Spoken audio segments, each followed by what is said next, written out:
আজকে খুব সহজে খুব তাড়াতাড়ি অল্প জিনিস দিয়ে কাস্টার্ড পাউডার বানাই আপনারা দেখাইমু। আপনারা আমার সাথে থাকবা কীরকম বানাই দেখুন।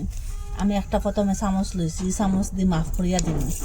1 চামচ চিনি দিলাম, 2 চামচ, 3 চামচ চিনি দিলাম। প্রথমে এই চামচ দিয়ে মাফিয়া দিব সব কিছু। প্রথমে চিনিটা কুটিলাই, চিনিটা ওরকম মিহি মিহি করে কুটি লিছিয়ে দেখুন। আর সেম চামচ দিয়ে গুঁড়া দুধ দিলাম 3 চামচ। আপনারা কাছে যেটা গুঁড়া দুধ থাকবো ওটা দিবা। 3 চামচ চিনি দিছি, 3 চামচ গুঁড়া দুধ দিছি। এটা একবার আবার কুটিলাই।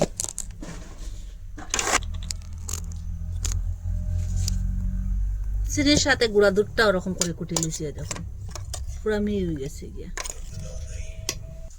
এখন এই চামচ দিয়ে কর্নফ্লাওয়ার দিব এখানে 3 চামচ।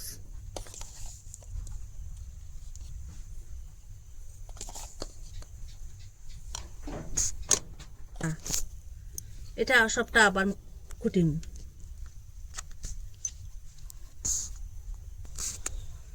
এটা ওরকম করে কুটি লিছিয়ে দেখুন।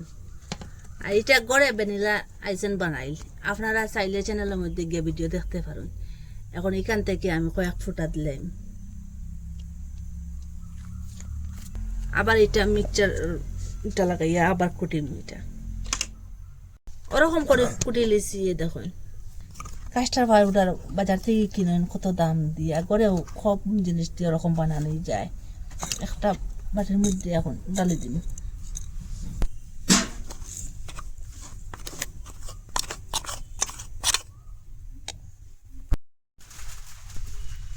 কাস্টার্ড পাউডার খুব সহজে খুব তাড়াতাড়ি ঘরে বানানো যায়। ঘরে খালি গুঁড়া দুধ আর চিনি আর কর্নফ্লাওয়ার থাকলেও আর ভ্যানিলা এসেন্স থাকলেও খুব সহজে খুব তাড়াতাড়ি কাস্টার্ড পাউডার বানানো যায়। দোকান থেকে আর কিনতে লাগতো না। ওরকম একটা কাঁচের ডিবার মধ্যে ঢুকাইয়া রাখে দিলাম। আর বহুত দিন যাইব, যে সময় দরকার পড়বো লম্বা করতে পারবা। ওই দেখুন ওরকম কাঁচের ডিবার মধ্যে ঢুকাই রাখে দিলাম। কিনা ভুলি যাইবা গিয়ে। আর আপনারা ওরকম করে বানাইতে পারবা কাস্টার্ড পাউডার।